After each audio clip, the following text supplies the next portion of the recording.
A group of friends, Mike, Sarah, Jake, and Emma, had always prided themselves on their adventurous spirit. After weeks of planning, they set out on a weekend hiking trip deep in the heart of an isolated forest, one known for its beauty, but also for its eerie reputation. There were tales of hikers going missing over the years, but they brushed it off as just another urban legend. Armed with tents, supplies, and their fearless attitudes, they believed nothing could go wrong. But as the dense trees closed in around them and the sun began to fade, a wrong turn on an unmarked trail led them far off course. Hours later, as the last sliver of daylight vanished and the forest descended into complete darkness, panic started to rise. Their GPS was useless without signal, and the once peaceful rustling of the leaves now felt ominous, as if something was watching. Emma swore she saw a figure darting between the trees, but the others laughed it off, chalking it up to her imagination. Still, the air was heavy, thick with the scent of pine and decay, and every creak of a branch made their hearts race. Just when their hope was starting to fade, Sarah pointed ahead. "Look, a cabin!" she shouted, and the others followed her gaze. There, barely visible in the distance, stood a dilapidated wooden cabin, its silhouette haunting against the backdrop of the trees. Relief washed over them. At least they had a roof over their heads for the night. The cabin seemed forgotten by time. Its wooden boards were cracked and split, covered in moss and ivy, and the windows were darkened by layers of dirt and grime. They approached cautiously, noting the strange claw marks etched into the wood. Jake pushed the door open, and it creaked ominously, revealing an interior coated in dust. The floorboards groaned under their weight, as if they hadn't been stepped on in years. Once inside, they were hit by the overwhelming scent of rot, though there were no immediate signs of what might have caused it. In the dim light of their flashlights, they found old rusted furniture, an armchair sagging with age, a fireplace filled with cobwebs, and a small wooden table in the center of the room. On that table sat a worn leather-bound journal, half buried in a pile of debris. Jake, always the curious one, picked it up and began flipping through the pages. "It belonged to someone named Ryan," he said, eyes scanning the yellowed pages. "Looks like he was a hiker, just like us."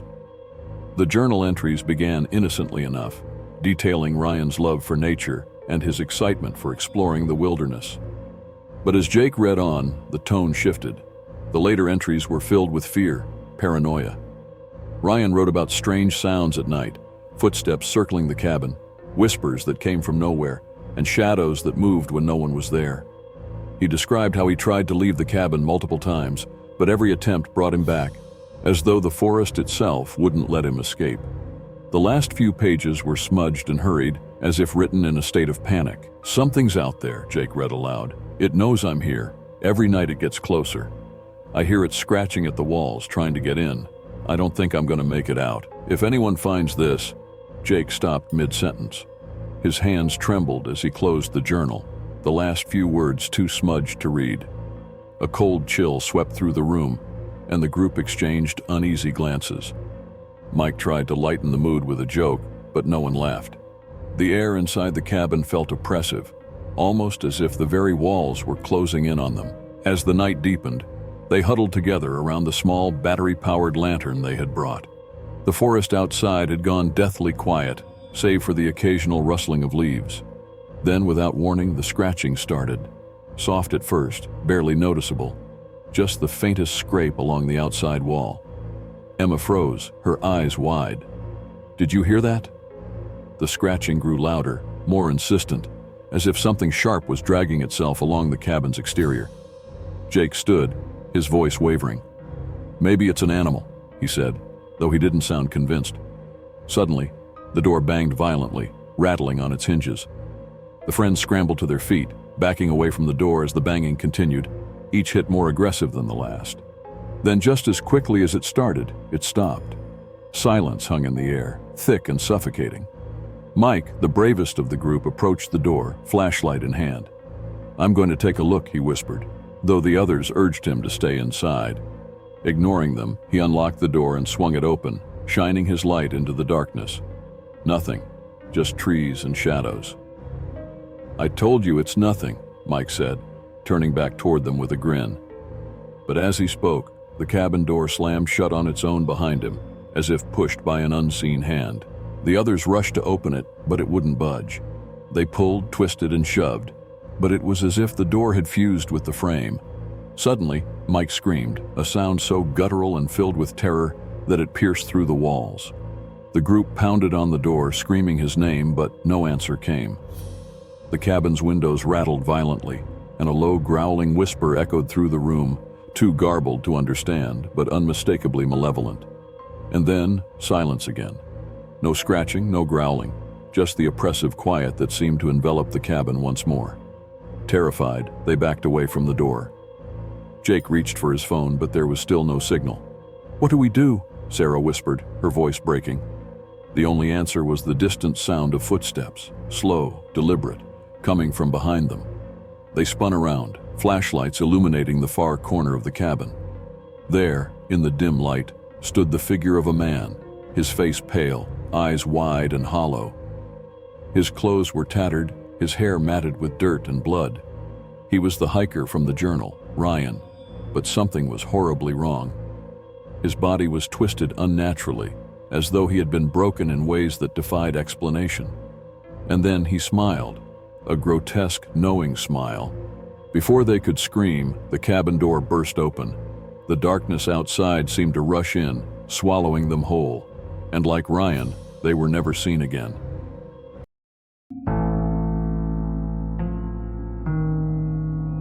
Ethan had always loved the solitude of the wilderness.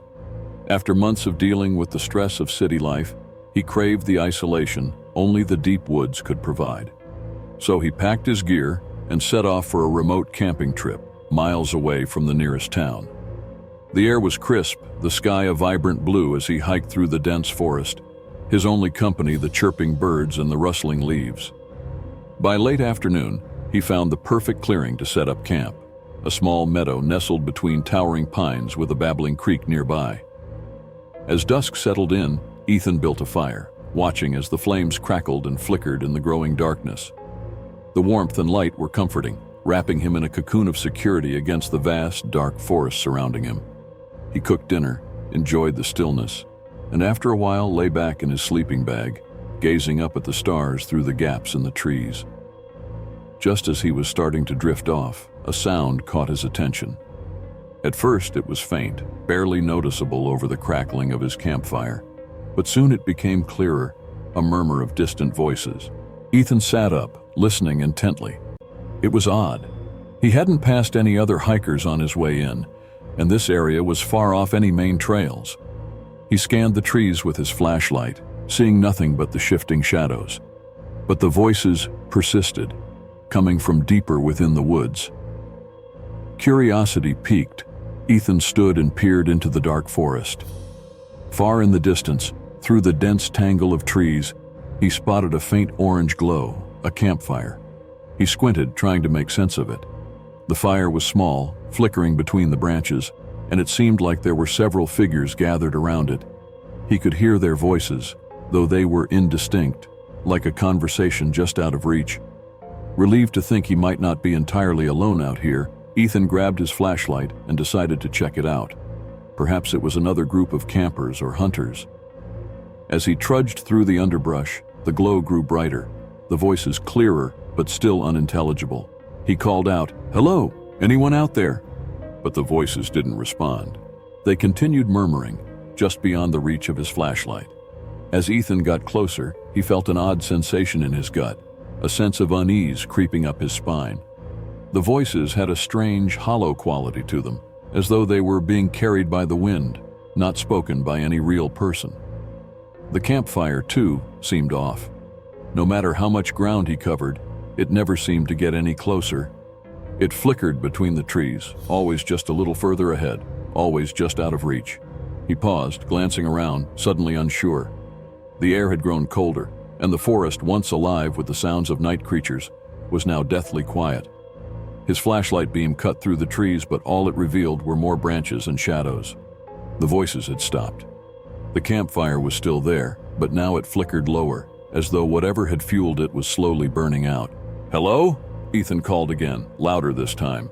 No answer. He turned back, deciding to return to his own camp. The unease that had gnawed at him was now a full-blown sense of dread. As he retraced his steps, he realized something was wrong. The path he had followed was gone. The trees, which had seemed familiar, now twisted and loomed in ways that made no sense.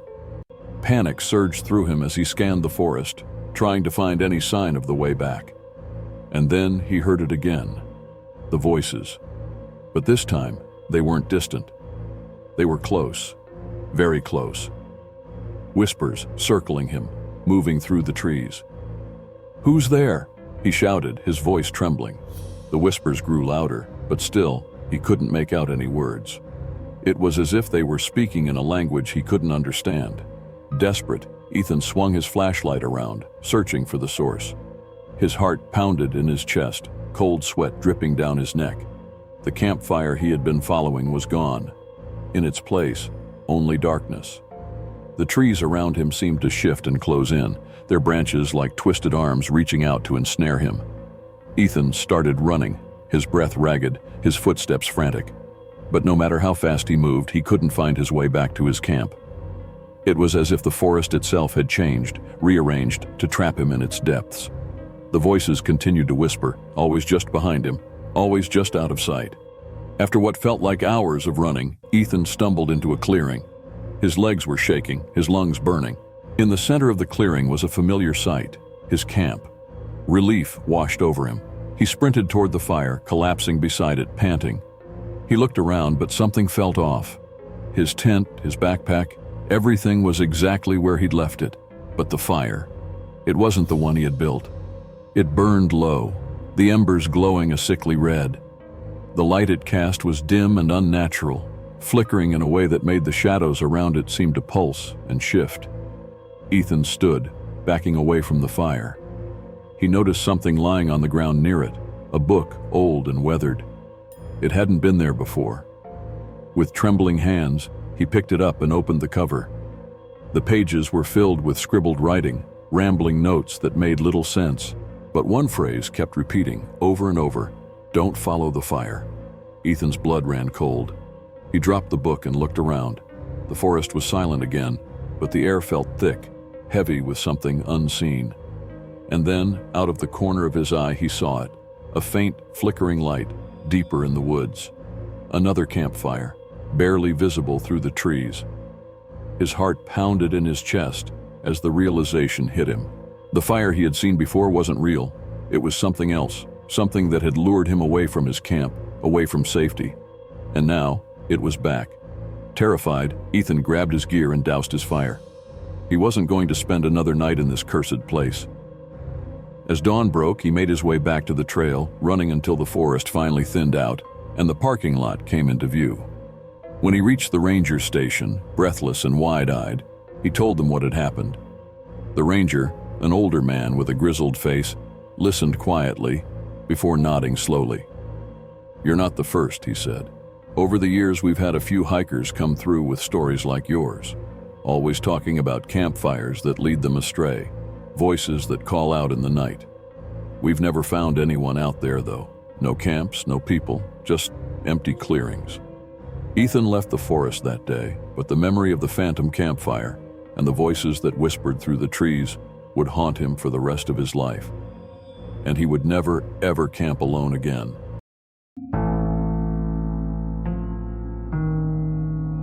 As the storm rolled in, thunder rumbling ominously in the distance, Clara and Ben had no choice but to seek shelter in the first place they could find, a dilapidated, abandoned cabin deep in the woods. The rain came down in torrents, soaking them as they raced up the porch steps, the old wooden boards creaking under their feet.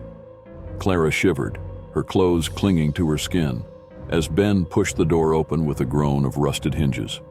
Inside, the air was thick with dust and decay, the smell of damp wood and mildew hanging heavy. They stepped cautiously into the darkness, their flashlight beams cutting through the gloom. Cobwebs lined the corners, and broken furniture was strewn across the floor, as if someone had left in a hurry. Ben set down their gear and tried to get a small fire going in the crumbling fireplace, while Clara wandered the room, her unease growing with every step. The wind howled outside, rattling the windows, and the heavy rain drummed on the roof. but it was the silence inside that unnerved her the most. As the fire flickered to life, casting eerie shadows on the walls, Clara felt a sudden chill, one that had nothing to do with the storm. She turned sharply, certain she had heard something. A soft creak, almost like footsteps, coming from the hallway beyond the room. "Did you hear that?" she whispered, her voice tight with fear. Ben looked up from the fire, frowning. "It's just the wind, Clara," he reassured her, but even he sounded unsure. Minutes passed, the fire crackling and spitting as it warmed the room. But then another sound echoed through the cabin, a faint whisper, like the murmur of voices just out of reach. Clara's heart raced as she strained to listen. It was unmistakable this time. Someone, or something, was in the cabin with them. Ben stood, grabbing the flashlight. "Stay here," he said, his voice low, though Clara could see the tension in his eyes. He headed towards the hallway, the light bouncing off the peeling wallpaper and warped floorboards as he moved deeper into the cabin.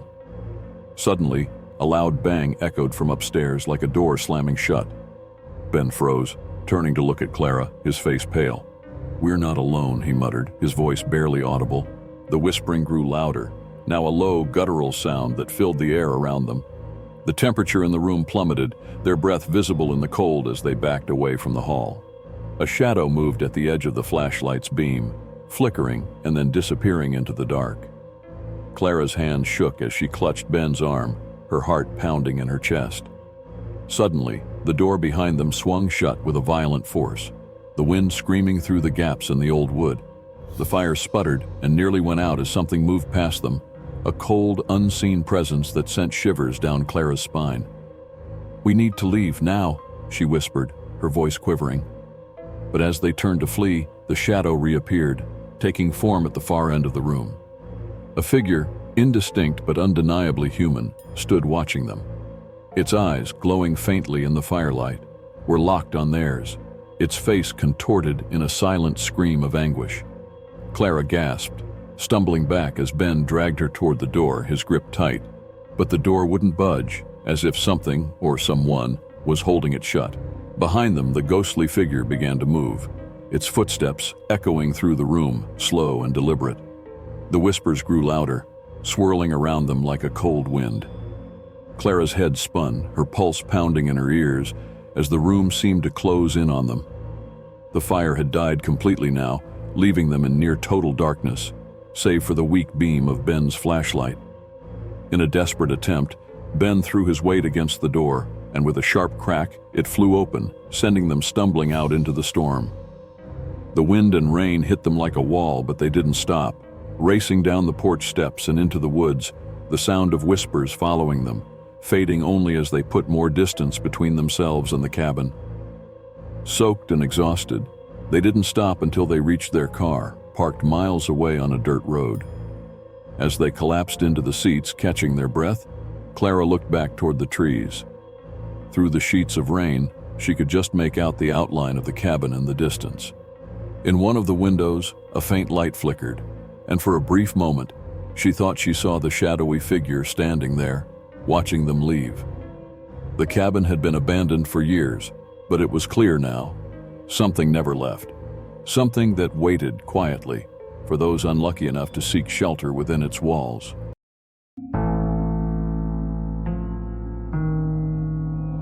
The Anderson family had always loved camping, but this trip was meant to be extra special. Mark and Lisa had decided to take their two children, Jason and Emily, deep into the forest, far from any other campsites or the usual tourist paths. They'd found a remote spot by a stream, surrounded by towering trees and the sounds of nature, a peaceful escape from the chaos of daily life. The kids were excited, Jason, with his love for adventure, and Emily, who enjoyed exploring the outdoors with her camera. It seemed like the perfect getaway. The first day passed uneventfully. The family hiked, fished, and cooked dinner over the campfire. As night fell, the forest grew quiet, save for the crackle of the fire and the occasional hoot of an owl. The air was crisp, the stars brilliant overhead, and the family settled into the rhythm of the wilderness. Mark told stories while Lisa kept an eye on the kids, who roasted marshmallows and laughed as they played in the flickering light. But as the fire began to die down and the family prepared to head to bed, Jason, who had been staring into the woods for some time, spoke up. "I think I saw something moving out there," he said, pointing toward the dark line of trees. His voice was hesitant, unsure. Mark chuckled, dismissing it as a deer or some other harmless creature. "We're in the forest, buddy. There are all kinds of animals around. Nothing to worry about." Jason didn't seem convinced. He kept looking over his shoulder, his unease growing. Emily teased him, calling him a scaredy cat, but even she couldn't shake the feeling that something was off. The forest, usually filled with the sounds of crickets and other nocturnal creatures, had grown unnervingly silent. The only noise now was the crackling fire and the occasional rustle of leaves in the breeze. Even Lisa, normally calm in the outdoors, felt a chill run down her spine, but she didn't say anything. They climbed into their tent, the kids nestled in their sleeping bags while Mark and Lisa lay beside them, listening to the faint sounds of the wind rustling the trees. But then, in the stillness of the night, they heard it, a low growl, deep and guttural, coming from somewhere in the forest. Mark's heart skipped a beat, and he sat up, straining to listen. "Did you hear that?" he whispered, his voice barely audible. Lisa nodded, her eyes wide with fear. Another growl followed, this time closer, and it was unmistakable. Something was out there, circling their campsite. Mark grabbed the flashlight, his hands trembling as he unzipped the tent as quietly as possible. He shined the beam into the woods but saw nothing, just the dark, looming shapes of the trees and the dense underbrush. "It's probably a bear," he muttered, though he didn't believe it himself. Whatever it was, it moved too stealthily, too deliberately. The growl came again, closer still, and was followed by a strange, unsettling sound. The snapping of branches, as though something large was moving through the undergrowth. Mark's stomach turned with fear. He'd been in the woods plenty of times, but he had never heard anything like this before. It wasn't just the sound, it was the feeling, the sense of being watched by something far more dangerous than a bear.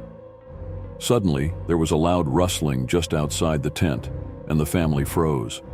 The growling became more pronounced, more guttural, and they could hear the unmistakable sound of heavy footsteps approaching the tent. The kids were terrified, their eyes wide in the dim light of the flashlight. "Dad, what is that?" Emily whispered, clutching her mother's arm. Jason, pale as a ghost, had tears in his eyes but remained silent, too scared to speak. Mark's heart raced as he stood, his mind scrambling for an explanation, but nothing came. The footsteps circled their tent, slow and deliberate, as if whatever was out there was inspecting them, waiting for the right moment. The growling was constant now, vibrating through the ground and into their bones.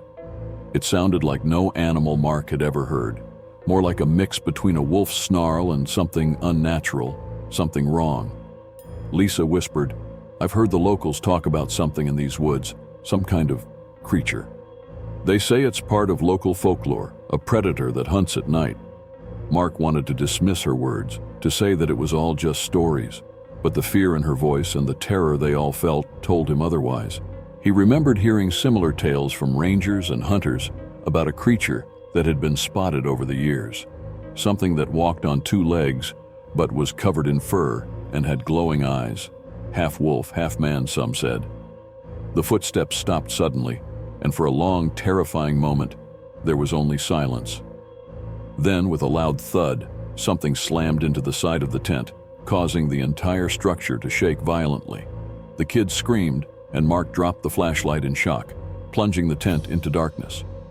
Whatever was outside let out a bone-chilling howl, long and drawn out, the kind of sound that made the hair on the back of their necks stand on end. It wasn't just a howl, it was a warning. Mark fumbled for the flashlight and shined it at the side of the tent. The fabric bulged inward as if something was pressing against it, something large and powerful. "We need to leave," he said, his voice barely steady. He grabbed the camping knife from his pack and zipped open the tent just enough to peer outside. His breath caught in his throat when he saw the silhouette of the creature in the distance, a tall, hulking figure with glowing eyes, watching them from the shadows. It was massive, standing on two legs, its fur bristling in the dim light. It had the shape of a man, but its head was that of a wolf, its eyes glowing amber in the dark. For a moment, Mark was paralyzed with fear, unable to move. Then the creature growled again, low and menacing. and began moving toward them, its steps slow and methodical. Mark snapped into action, pulling Lisa and the kids out of the tent. "Run!" he shouted, and they bolted into the woods, their hearts pounding in their chests. The creature let out another howl, but they didn't stop. They ran through the forest, dodging trees and leaping over roots, the sound of the creature's footsteps close behind them. The family didn't stop running until they reached their car, breathless and soaked in sweat. They threw their gear in the trunk and sped away, leaving the dark, ominous forest behind them. As they drove away, Mark glanced into the rearview mirror, half expecting to see the glowing eyes of the creature watching them. But there was nothing, just the endless stretch of trees disappearing into the distance. For days after the trip, the Andersons couldn't shake the feeling that they had escaped something far worse than they could imagine. The creature in the forest was no mere animal. It was something ancient, something tied to the land, and they had been lucky to survive the night. As they shared their story with locals, they learned that others had encountered the creature too, though not all had lived to tell the tale.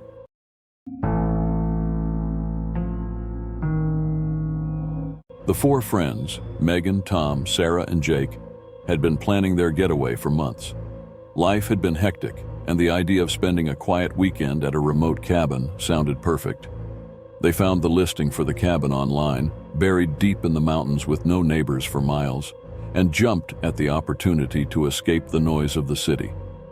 The drive up had been scenic, winding roads cutting through thick forests, with the sun casting long shadows over the trees as they arrived just before sunset.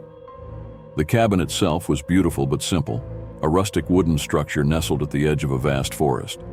Inside, it was cozy, with a large stone fireplace, a few rooms with wooden furniture, and windows that looked out onto the endless stretch of wilderness. It felt like the perfect hideaway. The air was crisp, and the isolation was just what they needed. They laughed and unpacked, eager to settle in and enjoy their time away from the chaos of their daily lives. That first evening, they cooked a hearty meal, shared stories by the fire, and eventually turned in for the night, excited for the days ahead. But the next morning, Megan woke with a strange sense of unease. She couldn't place it at first. The cabin was still, the forest outside serene, but something gnawed at the back of her mind. As she dressed and headed downstairs, she realized she couldn't remember what they had done the previous night. She recalled the drive up, unpacking, and sitting around the fire. But after that, there was nothing. Just a blank space where her memories of the evening should have been. When she mentioned it to the others at breakfast, she expected them to laugh it off, but they didn't. "That's weird," Sarah said, stirring her coffee. "I can't really remember last night either.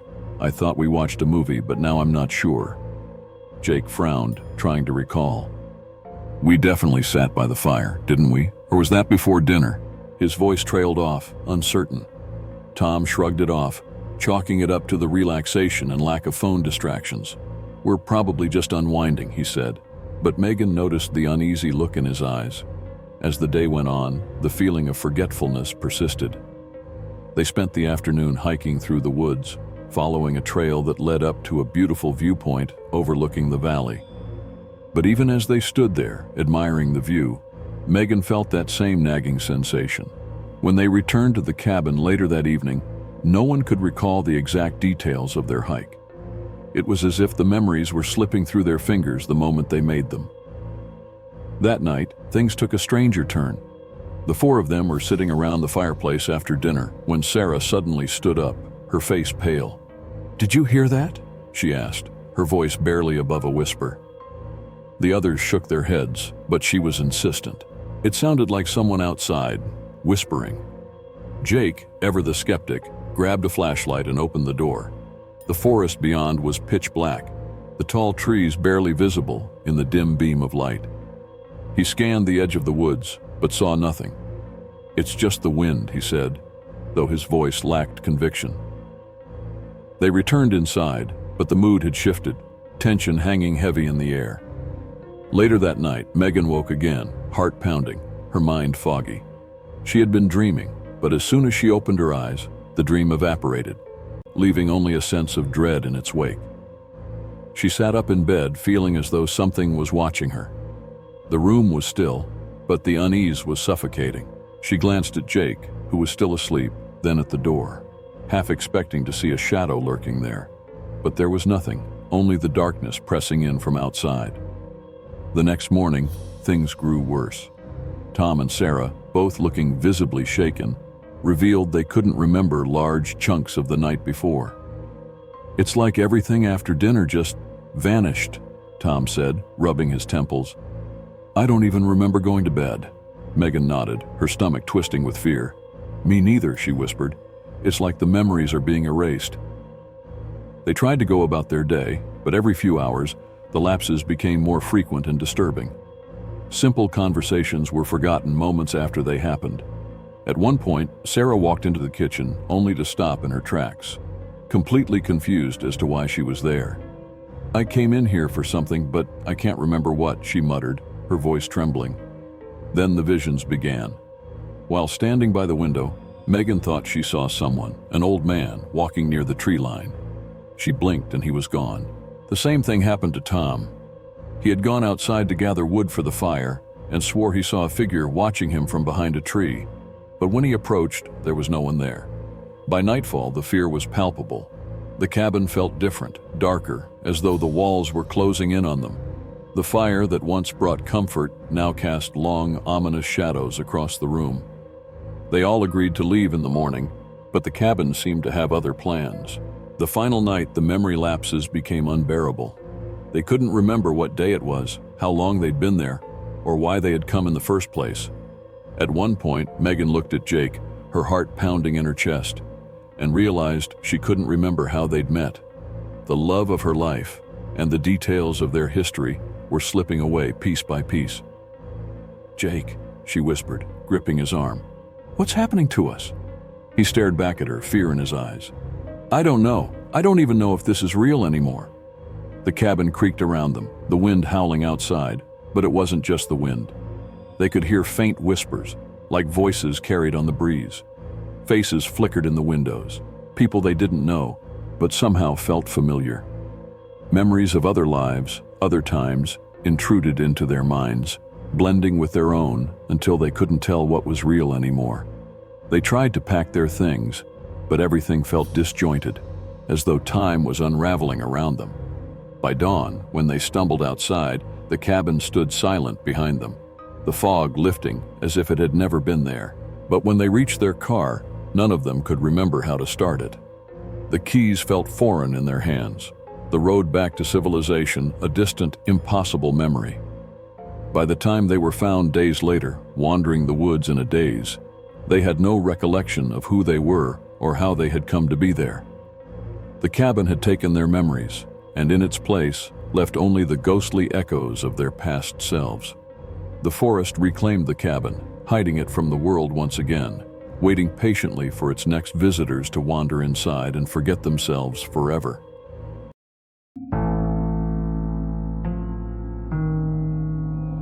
John and Lisa had been camping at the same remote site in the mountains for years. Seasoned campers, they knew every trail, every twist of the creek, and the best spots for setting up camp. This particular site, nestled deep in a forest at the base of a towering mountain, was their favorite. Isolated and peaceful, it felt like their own little slice of wilderness. No cell service, no noise, just the sound of the wind through the trees and the crackle of the campfire. They'd come back here every year, always eager for the serenity the place offered. But this time, something felt different. As they arrived and unpacked their gear, Lisa noticed the faint, tattered remains of what looked like an old tent by the tree line. It was strange. This place was so remote that they rarely saw anyone else nearby, let alone other campers who left traces behind. John inspected the remnants, brushing aside the brittle fabric and finding rusted poles, as if the tent had been abandoned long ago. "That's odd," he muttered. "Who would leave their tent out here for this long?" Lisa shrugged, though a flicker of unease passed through her. "Maybe someone just forgot about it," she suggested, trying to brush off the strange feeling. But as they set up their camp, she couldn't shake the sensation that something wasn't right. Later that evening, as the sun dipped behind the mountains and the forest grew dark, they sat by their fire, enjoying the quiet of the evening. John was telling a story about their first trip to the site when Lisa suddenly spoke up. "Did you hear about the disappearances?" she asked, her voice quiet, almost hesitant. John frowned. "What do you mean?" She explained that she had seen something online a few weeks ago, a small article about a couple who had vanished near this very campsite. Their belongings had been found, but no trace of the couple was ever discovered. She hadn't mentioned it before, thinking it was just a rare occurrence. But now, with the remnants of the old tent and the strange feeling gnawing at her, she felt compelled to bring it up. John, always the rational one, waved it off. "Probably just people who got lost," he said. "You know how easy it is to go off trail around here." Still, as the night wore on, the forest around them seemed more sinister. The usual comforting rustle of leaves and distant calls of nocturnal animals felt more like whispers in the dark, and every crack of a twig made them both tense. Just as they were preparing to crawl into their tent for the night, they heard it, an unmistakable sound coming from deeper in the forest. Footsteps, slow, deliberate, crunching through the underbrush. John immediately grabbed his flashlight and turned in the direction of the noise. "Who's there?" he called out, his voice steady but tense. The footsteps stopped. Silence enveloped them, thick and unnerving. They exchanged a glance, John giving a small shrug as if to say it was probably just an animal. But before they could settle back down, the footsteps started again, this time closer. Lisa felt her heart race. "John, something's not right." He nodded but tried to stay calm. "Stay here. I'll check it out." Before she could protest, he grabbed his flashlight and walked toward the sound. Lisa watched him go, her stomach twisting with anxiety. She listened as his footsteps crunched through the forest, followed by the beam of his light flickering between the trees. Minutes passed, and the forest swallowed the sound of his footsteps. Then, nothing. "John?" Lisa called, standing up. No answer. She waited, her pulse quickening as the minutes dragged on. The silence was suffocating. Finally, she grabbed her own flashlight, unable to take the waiting any longer, and headed into the woods after him. "John!" she called again, louder this time. The beam of her light cut through the trees, illuminating nothing but the dark, empty forest. She walked deeper, her fear growing with each step. Suddenly, her flashlight flickered, the beam sputtering out for a moment before returning. And that's when she saw it, just for a split second. A shadow darting between the trees. Too tall to be an animal, too quick to be human. Her breath hitched, and she froze, scanning the darkness. "John!" she shouted again, but her voice felt small, swallowed by the vastness of the forest. Then she heard it, a whisper, so faint it was almost lost in the breeze. It sounded like her name, called from somewhere deep in the woods. "Lisa." She turned in a circle, trying to pinpoint where the sound had come from, but the darkness seemed to be closing in. Panic surged through her. She turned back toward the campsite, intent on running back and getting help. But when she looked around, the campsite was gone. The fire, the tent, it was as if the entire scene had vanished into thin air. Her heart pounded in her chest. How could she have wandered so far without realizing it? The whisper came again, closer now. "Lisa." She stumbled back, her legs shaky, the flashlight flickering in her trembling hand. She turned and ran, desperate to find her way back, but the more she ran, the deeper she seemed to go into the forest. The trees loomed larger, their branches clawing at her like skeletal hands, and the ground beneath her feet felt wrong, as if it was shifting and pulling her in. She kept calling John's name, but there was no response, only that eerie whisper following her. Finally, breathless and disoriented, she collapsed against a tree, the flashlight falling from her hand. The darkness pressed in around her, and she realized with growing horror that she couldn't remember how she had gotten there. Then, just before everything went black, she heard one final whisper in her ear, so close it felt like the breath of something unseen. "You're next." By morning, John and Lisa's campsite was discovered by a group of hikers. The fire was cold, their tent still set up, and all their belongings untouched. But there was no sign of the couple. It was as if they had vanished into the forest, just like the others before them. The forest held its secrets well, and anyone who ventured too deep into those woods never returned to tell their story. The whispers continued, waiting for the next pair of unsuspecting campers to arrive, to vanish without a trace.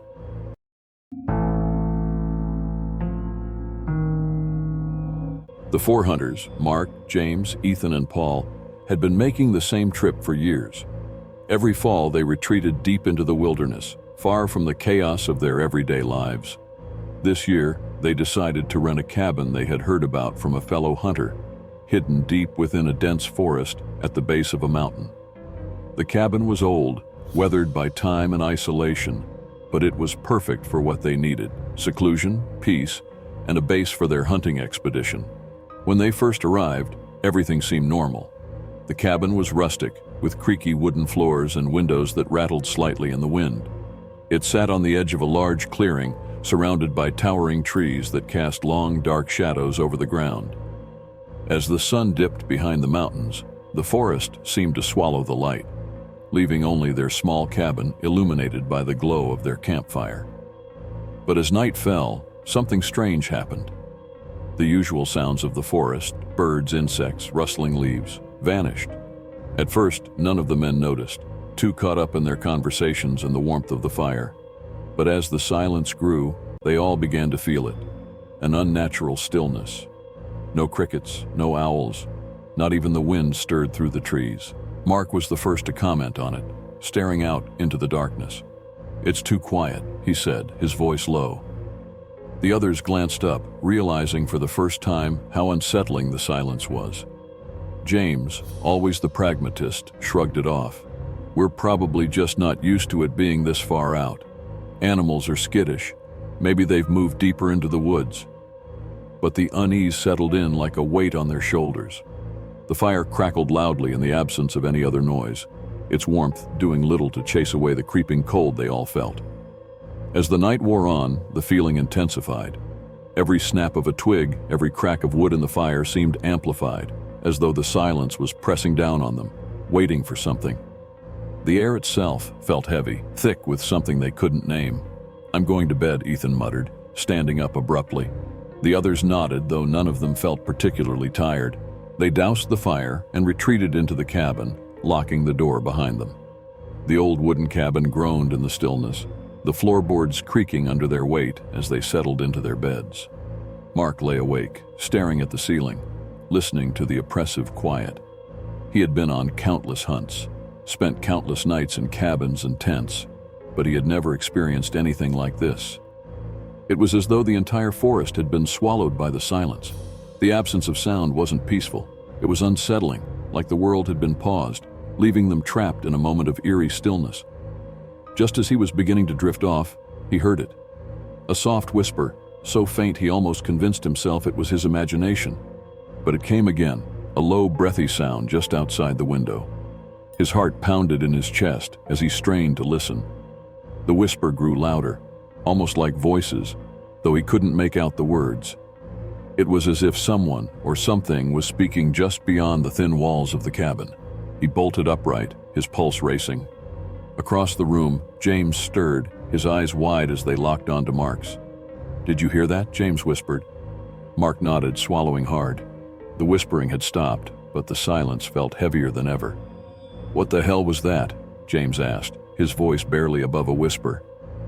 "I don't know," Mark replied, his voice equally quiet. He threw off his blanket and crept toward the window, peering out into the night. The moon hung low in the sky, casting pale light over the clearing, but nothing moved. The forest stood still, as lifeless as before. Suddenly, something shifted in the shadows at the edge of the clearing. A figure, tall, dark, and human-like, slipped between the trees. Mark's breath caught in his throat. "There's something out there," he whispered urgently. James joined him at the window, squinting into the darkness. The figure had disappeared, swallowed by the shadows. But the unease gnawed at them both. It wasn't just that something was out there. It was the unnatural quiet, the oppressive stillness that made them feel like prey rather than hunters. They woke Ethan and Paul, their voices hushed but filled with urgency. The four men stood by the window, staring into the dark forest. Minutes passed in tense silence, but there was no movement, no sign of the figure Mark had seen. "Maybe it was an animal," Paul suggested, though his voice lacked conviction.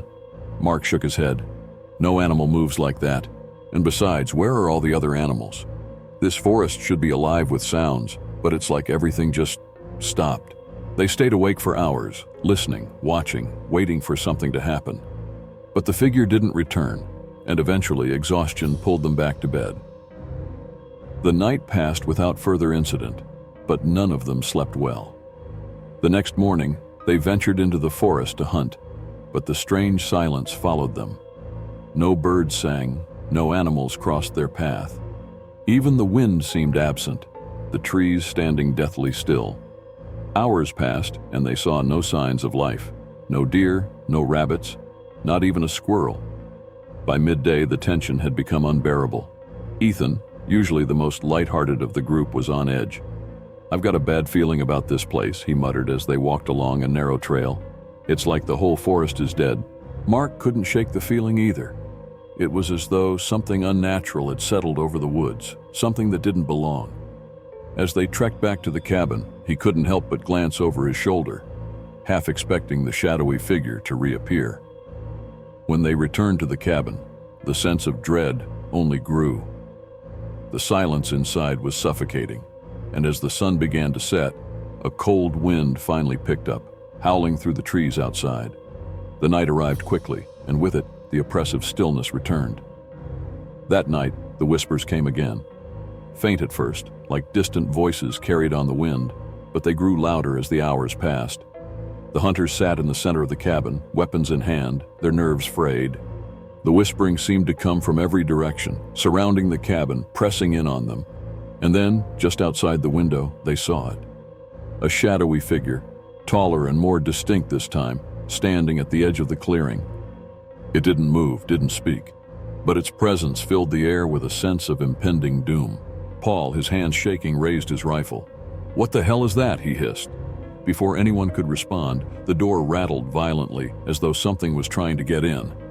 The whispers grew into a cacophony, voices overlapping in a frantic, unintelligible murmur. The cabin shook, the walls creaking under the force of the noise. And then, as suddenly as it had started, it all stopped. The whispers faded into the stillness, the door fell silent, and the figure outside vanished. But the hunters knew, in that moment of eerie quiet, that whatever had been lurking in the forest wasn't gone. It was watching, waiting. The next morning, the clearing was empty, the cabin abandoned. The men had vanished without a trace, leaving behind only their gear and the lingering memory of the silence. To anyone who ventured that deep into the woods after them, the cabin stood as a warning, a place where the unnatural silence reigned and no one returned.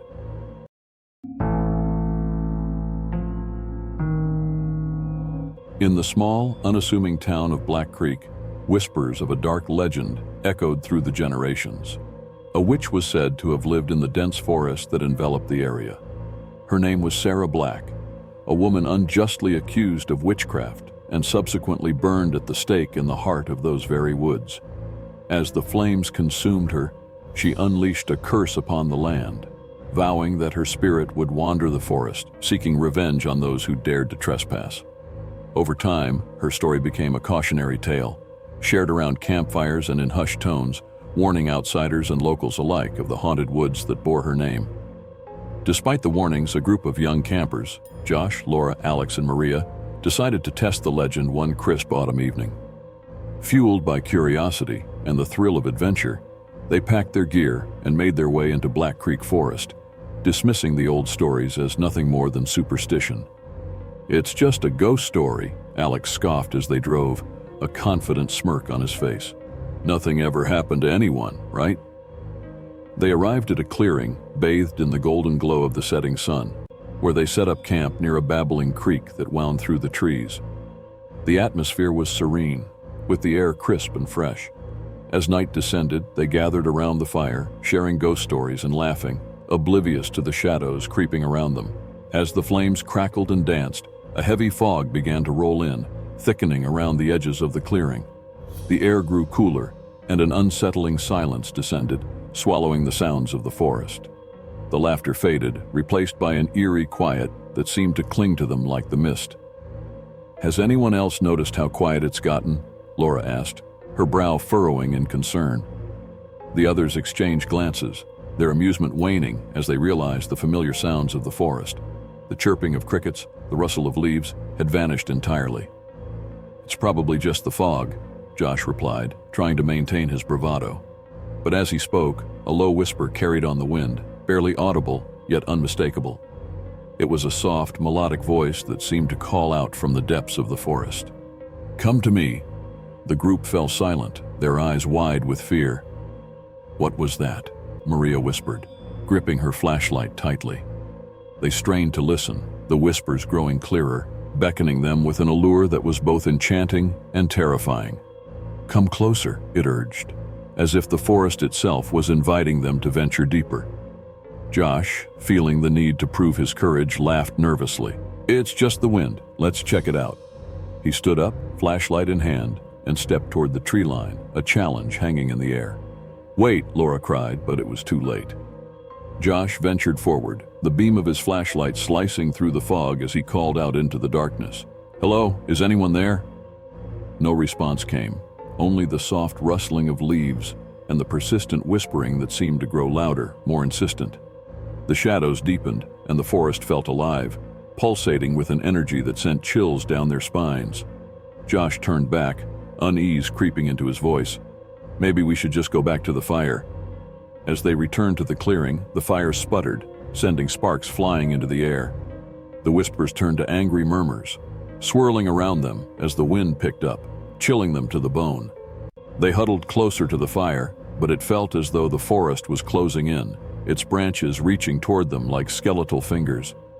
Suddenly, the fire extinguished itself with a gust of wind, plunging them into darkness.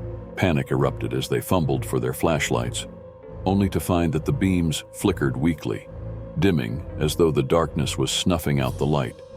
The whispers returned, now a cacophony of voices, echoing all around them. "You shouldn't have come here. You can't leave." "Let's get out of here," Maria shouted, her voice tinged with fear. They scrambled to grab their gear, but the oppressive silence enveloped them again, heavier than before. The sense of being watched intensified, and they could feel the forest pressing in on them. "Where's the path?" Alex asked, his voice shaky. They had wandered so far into the woods, and now the darkness obscured their surroundings. Every direction looked the same, trees looming like sentinels in the night. Just then, Josh tripped over something hidden in the underbrush. "What the hell is this?" He brushed away the leaves and dirt, revealing a weathered stone marker. The inscription, barely legible, read, "Here lies Sarah Black, victim of ignorance and fear." The whispers transformed into an anguished wail, a chorus of despair echoing through the trees. "You've awakened her," Laura cried, terror etched on her face. They had invoked the spirit, the curse that lay dormant for centuries, and now it was angry. "We need to leave, now!" Alex shouted, panic driving them into motion. They turned, desperately searching for the way back to the clearing, but the forest twisted around them, creating an endless labyrinth of trees and shadows. The whispers morphed into screams, piercing the silence of the night, drowning out their frantic breaths. "You cannot escape. You belong to me." The chilling voice of the witch resonated within the trees, wrapping around them like a noose. As they stumbled through the woods, the shadows deepened, obscuring their path. A figure appeared in the periphery of their vision, pale and ethereal, her long hair billowing like mist around her. Sarah Black stood among the trees, her eyes glowing with an otherworldly light. The very air crackled with her fury. "Why do you disturb my rest?" she hissed, her voice both beautiful and terrifying. "You dare to tread upon my cursed land!" The group froze, hearts pounding in their chests, fear rooting them in place. Josh raised his flashlight, the beam illuminating her face, but it flickered and died, plunging them into darkness once more. "Run!" Maria screamed, breaking the spell. They sprinted deeper into the forest, branches clawing at their clothes as they navigated the treacherous terrain. The forest shifted around them, disorienting them with every turn. The whispers now a chaotic symphony of voices, pleading and accusing. "Help us!" Alex shouted, his voice cracking. "We didn't mean to intrude." But the forest showed no mercy. The shadows danced and laughed, closing in around them, trapping them in a web of despair. They pushed on, adrenaline coursing through their veins, but the deeper they went, The thicker the fog became, it clung to them, suffocating and disorienting. The whispers morphed into mocking laughter, echoing through the night, taunting their every move. "Stay with us forever," the voice cooed, and they could feel the witch's power wrapping around them like a vine, squeezing tighter with each passing moment. In a moment of desperation, Laura stopped and turned to face the darkness. "Sarah, we're sorry, we didn't know. Please let us go." Her voice rang out, strong despite the fear coursing through her. For a moment, the whispers quieted, and the oppressive weight lifted slightly, but it was fleeting. The witch's laughter returned, a sound filled with malice. "You cannot bargain with the dead," she hissed, and in an instant, the shadows rushed forward, engulfing them in a suffocating darkness. One by one, the friends felt themselves being pulled apart, their screams echoing in the night as they were separated by the vengeful spirit of the witch. The forest consumed their cries, and one by one, they vanished, leaving only the rustling of leaves and the whispering winds behind. As dawn broke over Black Creek, the forest returned to its quiet state, the fog lifting as sunlight filtered through the trees. The campsite stood empty, the fire pit cold and undisturbed. No one would ever know what had happened to the 4 campers who ventured too close to the witch's domain. But if you listen closely on certain nights, the whispers can still be heard, drifting through the trees. They call to the brave and the foolish, luring them deeper into the woods, where the legend lives on, waiting for the next unwitting souls to join Sarah Black in eternal darkness.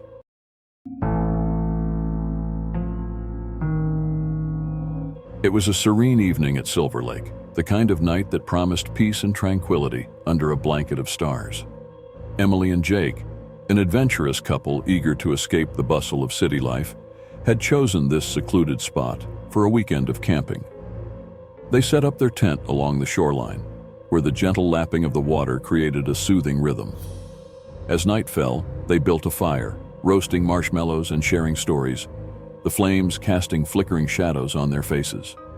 As they settled down, the sky transformed into a tapestry of twinkling stars, and the couple found themselves entranced by the beauty above. But as they gazed up, something unusual caught their attention. Strange lights began to dance across the sky, glowing bright orange and green, swirling like ribbons against the inky backdrop. "Are those fireworks?" Emily wondered aloud, squinting toward the horizon. Jake shook his head, his brow furrowed with concern. "I don't think so. There's no festival around here, and they're too high up." The lights pulsed rhythmically, almost as if they were communicating, and an unsettling chill crept up Jake's spine. As they watched, the lights began to coalesce into a singular shape, forming a large, glowing orb that hovered ominously above the lake. The couple exchanged nervous glances, excitement turning to trepidation. "Maybe we should head inside the tent," Jake suggested, feeling a growing sense of unease. But before they could make a move, a deafening roar shattered the stillness, echoing through the forest like a thunderclap. The ground trembled beneath them as the light surged brighter, illuminating the trees in an otherworldly glow. Suddenly, a streak of fire blazed across the sky, crashing into the treetops just beyond the lake.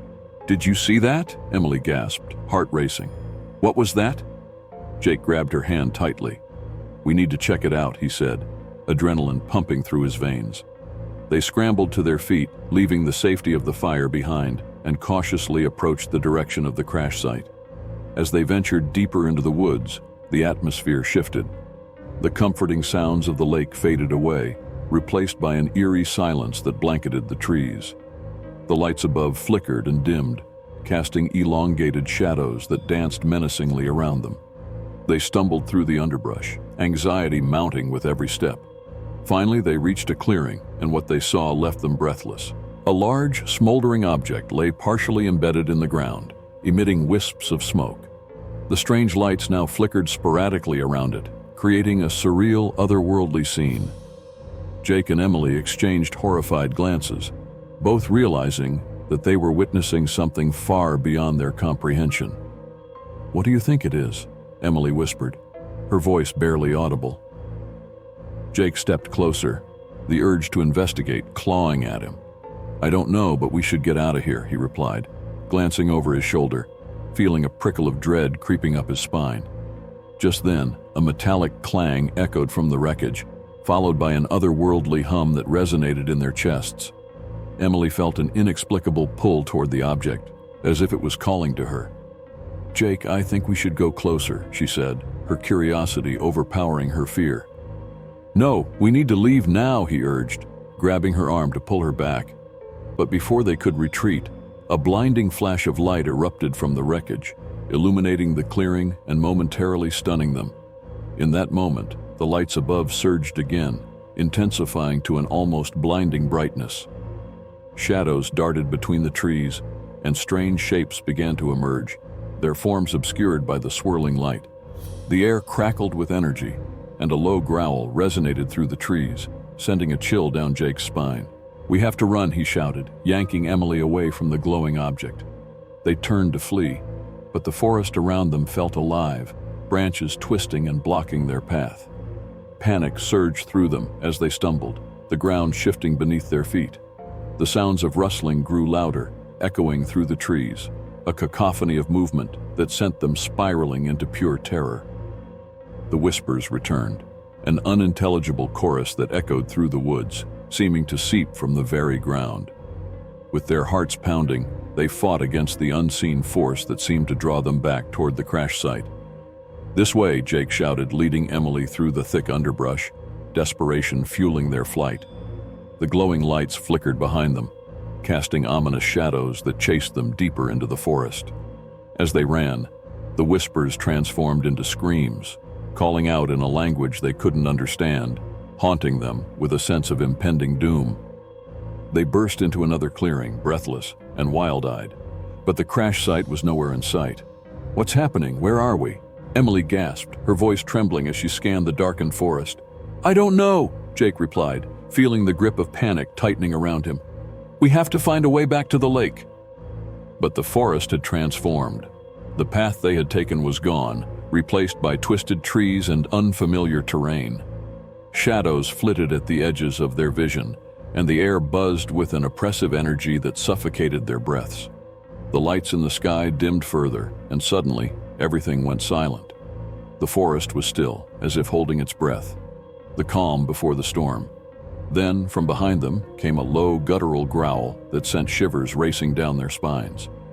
They turned slowly, dread pooling in their stomachs, and found themselves face to face with a creature that defied explanation. Its form was shrouded in darkness, glistening eyes reflecting the dim light from above, and it seemed to pulse with a life of its own. Jake's heart raced as he took a step back, instinctively placing himself between Emily and the creature. "Stay behind me," he whispered, though his voice quivered with fear. The creature lunged forward, and instinct took over. They turned and ran, adrenaline pushing them forward as they dashed through the underbrush, branches scratching at their skin. They could hear it following them, a breathy sound echoing through the trees, the whispers growing louder and more frantic. They stumbled out of the forest, bursting into the open space of the lake. But the calm waters reflected a terrifying scene. The once serene lake was now a tumultuous abyss, churning violently as if responding to the chaos of the night. The strange lights flickered above, casting an eerie glow that illuminated their panic-stricken faces. "Where is it?" Emily gasped, scanning the shoreline for any sign of the creature. But the air was still now, save for the distant echoes of whispers that lingered like a haunting melody.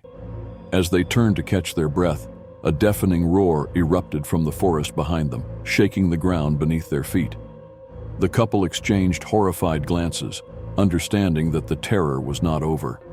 They turned to run again, desperation driving them back toward their campsite. The path was familiar, but the forest seemed to shift, disorienting them further.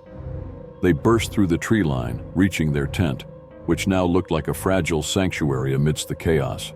"Get inside," Jake shouted, pulling Emily with him as they dove into the safety of their tent. They zipped it shut, hearts racing, and huddled together in the darkness. The sounds of the night returned, but now they were filled with a chilling sense of foreboding. The whispers outside morphed into a dissonant chorus, and the lights flickered overhead like a sinister warning. The couple clung to each other, knowing that the night was far from over. Suddenly, a loud thud resonated from outside the tent, followed by the unmistakable sound of something scraping against the fabric. The whispers turned to guttural growls, and the tent began to shake violently as whatever lurked outside sought entry. Emily's breath caught in her throat as she realized they were no longer safe. "What do we do?" she cried, fear gripping her heart. "We have to stay quiet," Jake urged, trying to stifle the panic rising in his chest. "Maybe it will go away." But the creature outside was relentless, clawing and scraping, determined to get inside. The sounds grew louder, more frantic, and the very fabric of their tent felt like it was about to tear apart. The couple pressed themselves against each other, hearts pounding in unison, waiting for the inevitable. They listened to the chaos outside, each sound sending jolts of terror through their veins, unsure of what horrors awaited them. Just then, the tent abruptly fell silent. The creature outside paused, and the whispers faded, leaving an oppressive stillness that filled the air. "What's happening?" Emily whispered, her voice trembling. Jake shook his head, fear etched across his face. "I don't know." Moments later, the sound of something crashing into the ground nearby jolted them, shaking the earth beneath them. The silence shattered, and the lights above exploded into a brilliant display, illuminating the night sky. As they peeked out of the tent, what they saw froze them in place. The forest was alive with vibrant colors, the strange lights swirling and pulsating, illuminating the chaos that surrounded them. And then they saw it, a massive shape looming in the clearing, half obscured by the trees, glinting with a metallic sheen. It pulsated with energy, a living embodiment of the night's terror.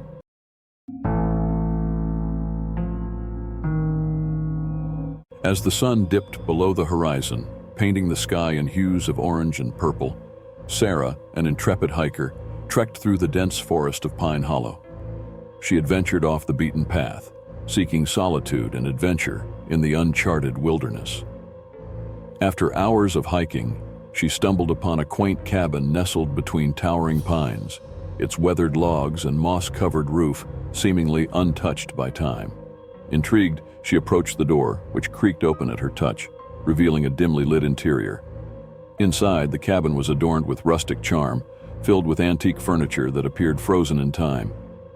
Dust motes danced in the shafts of fading light that filtered through the small, grimy windows. As Sarah stepped inside, she felt a strange pull, as if the cabin was alive with history. She set her backpack down, eager to explore her newfound shelter for the night. As she examined the old photographs lining the walls, Sarah couldn't shake the feeling that she was being watched. Each image depicted families and couples, their faces smiling yet eerily vacant, as if they were mere echoes of a long-forgotten past. A chill ran down her spine, but she dismissed it as the result of fatigue from her hike. She stoked the fireplace, its crackling warmth chasing away the evening chill, and settled into an old rocking chair, hoping to relax with the book she had brought along. As night fell and the shadows lengthened, Sarah's eyelids grew heavy. Just as she was about to drift off, she was jolted awake by the sound of laughter. She blinked in confusion, unsure if she had imagined it. The laughter was soon accompanied by voices, low and melodic, resonating through the cabin like echoes from another time. Intrigued and unnerved, Sarah rose from her chair, straining to hear the conversation more clearly. She moved cautiously toward the source of the voices, which seemed to emanate from the other room. Peeking around the corner, Sarah gasped at the sight before her. A group of people dressed in clothing from the early 1900s sat around a table, engaged in animated conversation. Their laughter rang like music, and their faces glowed with joy, as if they were celebrating some long-forgotten event. Stunned, Sarah blinked, questioning her own sanity. Was she dreaming? She rubbed her eyes, but when she looked again, the scene remained unchanged. She watched in awe as they toasted with glasses filled with an amber liquid, their voices echoing off the walls, the warmth of their camaraderie spilling into the room. For a moment, she felt a longing to join them, to understand their joy and laughter, but a gnawing fear held her back. Suddenly, one of the figures, a woman with dark curls and a vibrant dress, turned, locking eyes with Sarah. The woman's smile faded, replaced by an expression of confusion. Sarah's heart raced as she felt an unexplainable connection, as if the woman could see her very soul.